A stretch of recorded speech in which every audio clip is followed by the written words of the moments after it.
Oficio de Elixis es un libro que recoge una parte de mi trabajo escritural de aproximadamente 4 años atrás en adelante. Tiene 19 textos, de los cuales algunos son reseñas ensayísticas, digamos reseñas más cercanas al ensayo y a mi visión como lectora, pues de algunas obras, de algunas novelas, de algunos libros pues vinculados con la narrativa, con la poesía y con el ensayo. También recoge textos vinculados con uno de mis oficios o con una de mis pasiones, mejor dicho, que es la minificción. Por ejemplo, hay trabajos sobre un libro de Violeta Rojo, que es la máxima representante del género en Venezuela. También un poco explicar de manera sencilla y de manera cercana a un lector que jamás ha leído minificción o que no sabe qué es el género. Hay un texto llamado La minificción, ese mezcla discursivo. Entonces intento también acercarme a ese género no solamente desde lo teórico o desde los estudiosos del género, sino también desde digamos lo que podría pensar un lector sobre el género, sobre todo aquel lector que no ha llegado a él. Pues toco algunos textos cercanos a la crónica de autores, por ejemplo, como Rafael Cadenas, un poeta importantísimo, el poeta vivo más importante en mi país, en Venezuela, y sobre Borges, ¿no? Hablo desde la crónica en el sentido de que son textos cercanos a mis experiencias o a mis anécdotas de cómo conocí a esos autores. En el caso de Rafael Cadenas, pues cuando lo conocí de manera personal, y luego en el caso de Borges, pues cuando llegué a Borges como lectora, pero no el Borges cuentista o el Borges poeta, sino el Borges minificcionista también. Finalmente cierro este libro con una especie de, no sé cómo decirlo, crónica, ensayo, texto anecdótico, texto íntimo, que se llama Oficio de Elixis, tal como se llama el libro, que es un homenaje a mi padre, y que de alguna manera pues intento decir con él cómo la literatura ha estado en mi vida durante tantos años, y en especial el día de la muerte de mi padre. Entonces pues justamente obedece el nombre del libro a ese texto, que a su vez debe su nombre a un poema de un poeta venezolano llamado Alexis Romero. Entonces bueno, es un poco de manera muy general pues lo que comprende Oficio de Elixis, o lo que yo intento decir con Oficio de Elixis.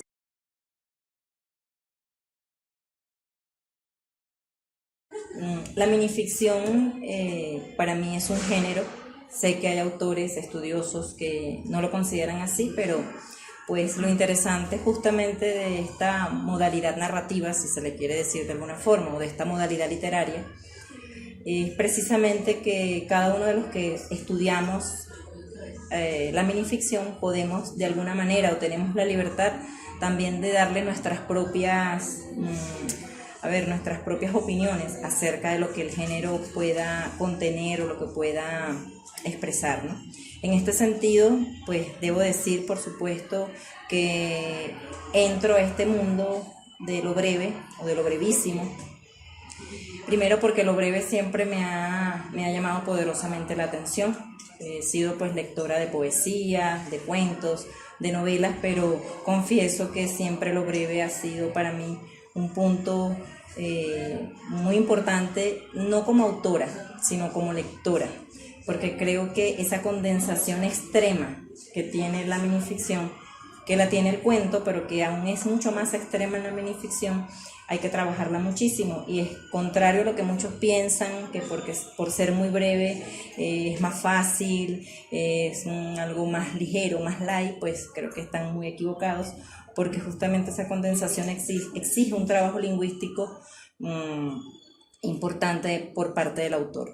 En ese sentido, hay autores en cuanto a estudiosos que considero indispensables, o que al menos pasaron por ese camino que comencé a transitar hace ya más de 10 años en esto llamado minificción.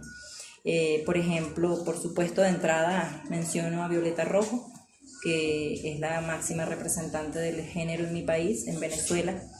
Y pues a partir de ella empiezo a conocer a otros estudiosos, ¿no? Como Lauro Zavala, David Lagmanovich, a quien considero, bueno, un precursor genial, porque además no solamente se atrevió a estudiarlo, sino que además escribe o escribió, y fue un excelente escritor de minificciones. También ya, digamos, en años más recientes tuve la oportunidad de conocer el trabajo de Javier Perucho, quien también escribe y quien ha hecho un importante aporte al género en cuestión. Pues si tengo que hablar de representantes ya de la escritura propiamente dicha, pues tendría que mencionar algunos autores de mi país, por ejemplo, a Ednodio Quintero, quien inicia escribiendo minificciones, y aunque ya pues no lo hace, creo que es un escritor vital para cualquier persona que quiera escribir minificción en Venezuela. También está Gabriel Jiménez Gemán, Armando José Sequera, Alberto Hernández, Arnaldo Jiménez, y bueno, la lista es un poco larga y posiblemente se queden nombres afuera, pero nombro estos autores principalmente porque fueron los que estuvieron en mis inicios y pues realmente nunca han abandonado mis libros de cabecera en cuanto al género breve. También hay otros autores, pues ya autores foráneos. En el caso de Colombia está Guillermo Bustamante, quien pues al igual que Lagmanovich es estudioso y también escritor de minificción, quien considero pues una genialidad en el género. Igualmente acá en Colombia está Henry González Martínez, que fue un estudioso muy importante, sobre todo la minificción en el ámbito académico, ¿no? Creo que le dio un papel importante al género en lo que es el trabajo académico, porque pues para nadie es un secreto que en las carreras literarias, cuando se suelen escoger géneros para estudiar, pues muy pocas veces se estudia el género de la minificción. Siempre lo que prevalece es la poesía, la narrativa y en especial la novela. Y este señor pues le dio un aporte importante al género en ese sentido. También tenemos a Dolores Koch, cubana, que hizo unos aportes valiosísimos. Y bueno, me atrevo a decir que muchos de estos autores por los que tuve que pasar para entender un poco lo que era la minificción, todavía no estoy segura si el entendimiento ha llegado completamente, porque es un género que se vive renovando, que se vive rehaciendo en sus autores y en sus estudiosos.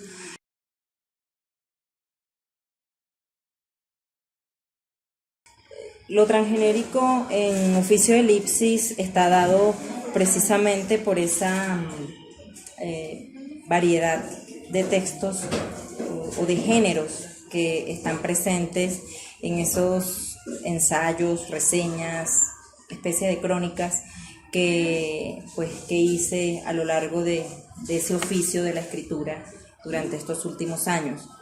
Fue así como pues llegaron a mis manos libros como el de Fernando Aramburu, por ejemplo, un ejercicio, diría yo, de autorretrato, con este libro Autorretrato sin mí, por ejemplo, un libro que me acerca a este autor no desde la poesía, sino desde justamente la confesión, ¿no? Desde lo íntimo. O también libros como el de Murakami, que no nos acercan al autor desde lo narrativo, desde sus novelas, sino desde su experiencia como escritor y como lector. También podría decirse que está lo transgenérico presente, porque en esta convergencia de géneros también me tropiezo con la novela, ¿no? Por ejemplo, El jardín de invierno de Valerie Frisch, y que además me permitió acercarme a una literatura totalmente diferente a lo que ya venía acostumbrado a leer. Es una autora austriaca muy joven y que me dejó gratamente sorprendida. Y así he ido saltando, digamos, desde esa lectura de ensayo, desde esa lectura de confesión intimista, el cuento a través, por ejemplo, de Hipólito G. Navarro, que también me acerca al cuento y a la minificción de este señor que es un monstruo, además del género. También mis propias visiones sobre la minificción, de la que ya he hablado, ¿no? En el caso de las discusiones que hago en torno al trabajo de Calzadilla. Y bueno, por supuesto, siempre esa parte de la crónica también está presente porque me toca hablar un poco a mí desde la Geraudí lectora, no desde la Geraudí autora, sino la Geraudí lectora a través de los textos de Cadenas, de Borges, de Jane Austen, por ejemplo, ¿no? Una autora a la que también admiro muchísimo, y por supuesto mi acercamiento también a Borges. Pues creo que en esa convergencia se manifiesta también la riqueza lectora con la que me gusta tropezarme, con la que me gusta plantearme la escritura de mis textos.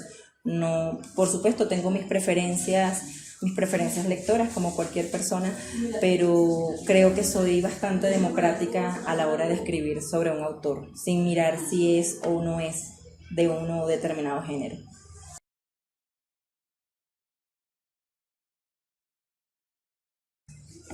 No puedo deslastrarme de lo femenino en mi escritura, no porque me considere una femenina radical o revolucionaria con esto de las ideas feministas, pues soy mujer, soy lectora y por supuesto lo femenino me toca. Me toca porque sí, por mi condición de mujer, por mi condición femenina.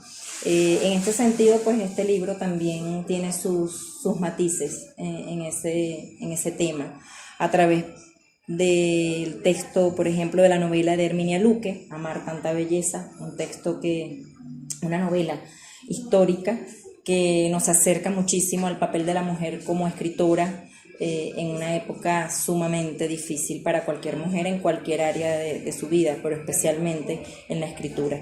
Asimismo tenemos el texto de Jane Austen, que me planteo no a Jane Austen solo como la gran escritora que fue o que es, ¿no?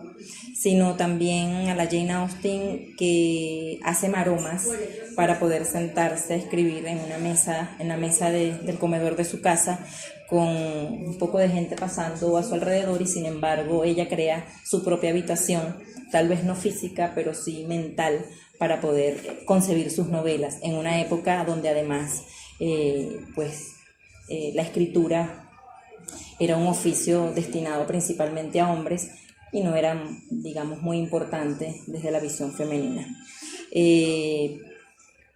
Por supuesto toco autoras, además que quizás no tocan netamente lo femenino, pero creo que valen la pena destacar, como por ejemplo es el caso de la joven autora venezolana Tania Maruja García, de quien hago una reseña sobre su primer trabajo como cuentista, La primera vez. Y bueno, creo que mi acercamiento a este tema siempre ha sido así, desde lo literario, con argumentos propios, y pues tomando en cuenta también como referencia mujeres que admiro y que han dejado pues algo que decir, algo importante en su trabajo escritural.